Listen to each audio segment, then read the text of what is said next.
او بل دا ده ګوره الله نعمت هغه چاته هم وی نه ورکوي چې وی نه غواړي نعمت به د الله عز وجل نه غواړي. طالبانو ورونو دی بیا همدلته عنوان دي طالبانو داسې وي معادن بلاد الافغان ډېره سخته ګیله یې کړې. دی طالبانو داسې نه ده چې تاسې به وایي چې دا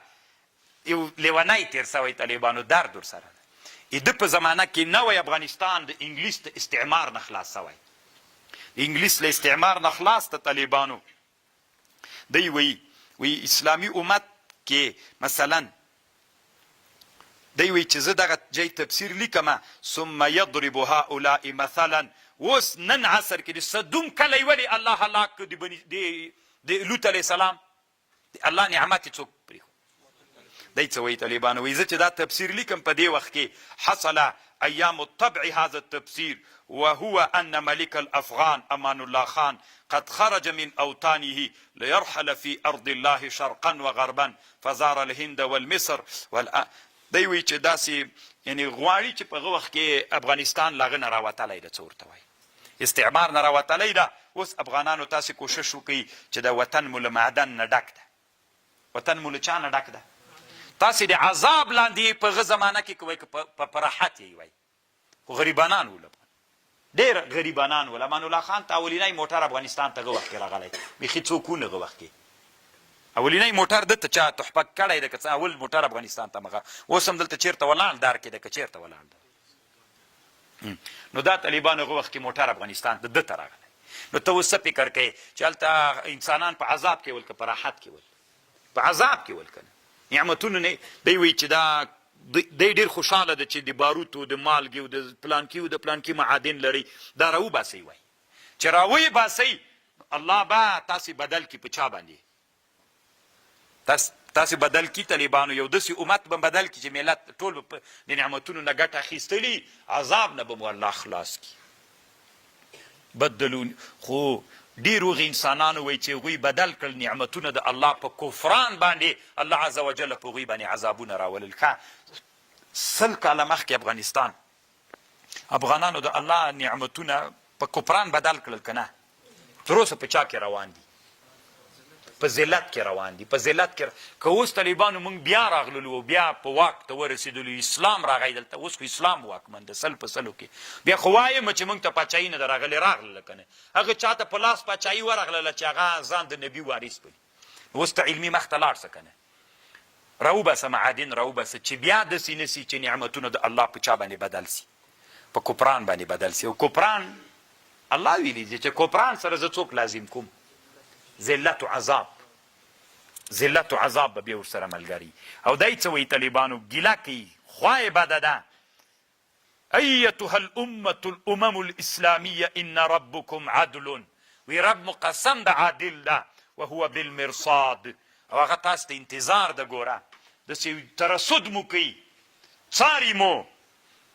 عطلتم نعم الله في الارض الله نعمتونه په مځکه کې معطل کړي ومنعتم انفسکم وعبادکم عن الانتفاع بها نه خپله ګټه ترې اخلئ نه څوک کوئ. او سره له دې ګوره یو ټکي ته م وایي فکر وي الاضعف طعمة للاقوا دا طالبانو د الله یو لوی قانون ده چې هر ضعیف د چا مړی ده زمری څوک خوري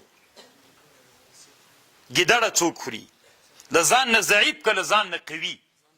تاسو طالبانو لیدلی ده چې یو ورځ زمري پیل ته په ویډیوګانو کې خوله وراچولې لیدلی مو ده چې خوړلی له ځان نه څوک خوري ضعیف خوري. دا د دنیا عادت ده په ټوله دنیا کې د الله عز وجل عادت ده د قوي ضعیف خوري. ضعیف د چا مړی وي د قوي مړی وي. طالبانو ورونو تاسې اوس فکر وکړئ اسرائیل په چا بمبار کوي په غزه باندې ضعیف دي غزې والا که قوي ضعیف دي طالبانو بیچارهګان ایرانیانو باندې ولې ونه که پیږي طالبانو چې ایرانیان دومره قوي دي که دا مړی موږ تېره کړو په ستوني کې مو نیښلي نه یې سي تېرولی. امریکایان چې کله نوی د افغانستان او عراق باندې د جنګ سلسلې چې شروع کېدلې افغانستان باندې ځکه افغانستان اختیار تېر وي چې افغانانو نه درلودل وی که که نه عراق باندې جنګ وکړو که نه ایران ته م اراده وه سمه کلک اراده ایران ته و طالبانو پاکستان ته امریکایانو ارادې ښې نه دي خو په دې پوهېږي چې دوی ځان دومره رسولی ده د دې هېوادونو چې هلته مونږ د مړۍ له خولې نه نو ګوري طالبانو ورونو د انګلیس په وخت کې افغانانو انګلیس ته ماته ورکړه خو افغانان کاشکې په هغه زمانه کې حکمرانان علما مربیان د دې اسلامي امت د دې لوی اسلامي امت مربیانو چې دی 100 کاله مخکې پې فخر کوي نو دی وی کاشکې هغوی له اذعبتوب نه چاته وتلي وای اذعبتوب نه چې سړی وځي اقواتوب ته نن عصر کې مونږ وینو په چا وځي په اقتصاد باندې نو په علم د اقتصاد ته مونږ څومره کار کوو اول خو مونږ ملایان بیخي له اقتصاد سره وران غوندي یو طالبانو بیخي منو نه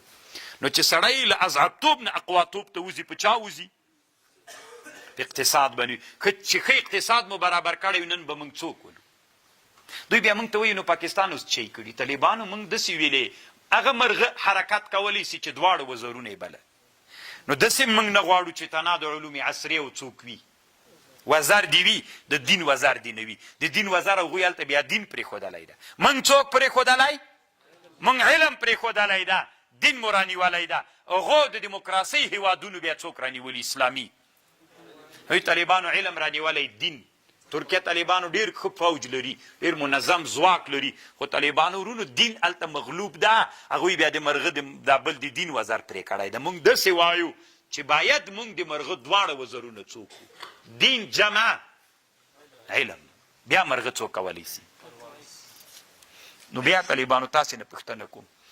د همده خبره دی وایي که تاسې اضعف پاتې سئ ګورئ بیا هم خوري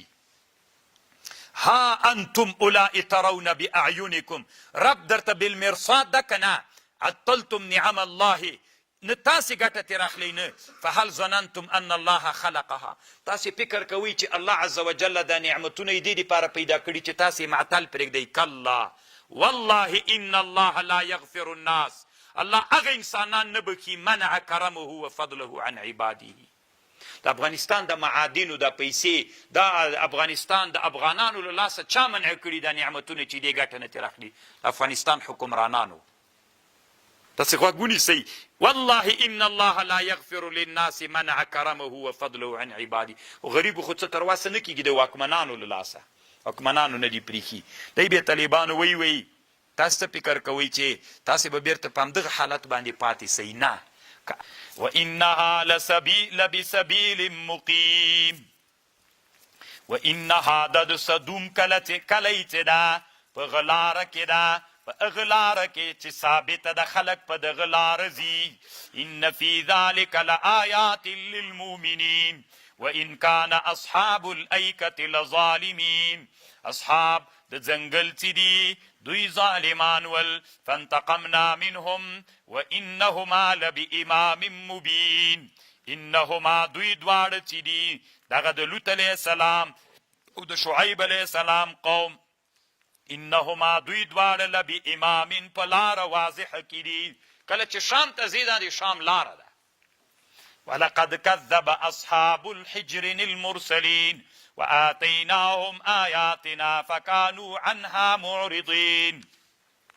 وكانوا ينحتون من الجبال بيوتا آمنين فأخذتهم الصيحة مصبحين فما أغنى عنهم ما كانوا يكسبون وما خلقنا السماوات والأرض وما بينهما إلا بالحق وإن الساعة لآتية فاصفح الصفح الجميل إن ربك هو الخلاق العليم